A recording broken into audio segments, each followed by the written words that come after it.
Hi everyone, I am the Spiritual Seeker. I'm an independent researcher, numerologist, and member of Black Space Azania. Black Space is a Black consciousness formation. You can follow us on Twitter or like our Facebook page for more information and updates. It was after the Nationalist Party assumed power that the idea of the Bantustans homelands was finally implemented, where different ethnic groups were accorded their own lands to run their affairs independently.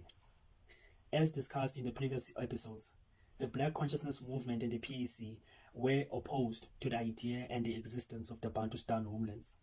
And here is Steve Biko explaining why.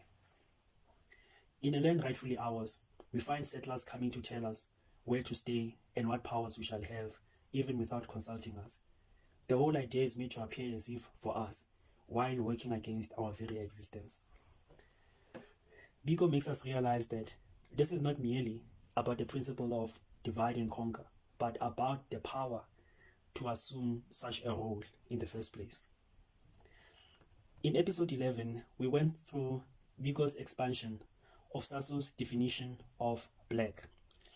In the SASO Policy Manifesto, the political identity Black describes those who stood in contradistinction to the systems of settler colonial oppression, a system that created out of the oppressed Black people a people who were no people, non-beings or non-humans.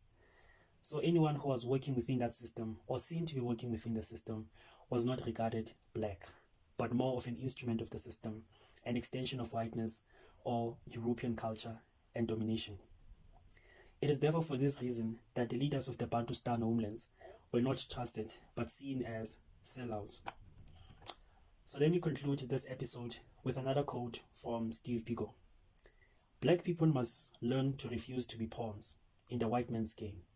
This type of politics calls upon us to provide our own initiative and act at our own pace, and not that created for us by the system.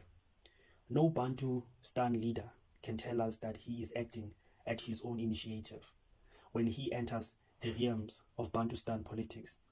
At this stage of our history, we cannot have our struggle being tribalized through the creation of Zulu, Xhosa, and Tswana politicians by the system.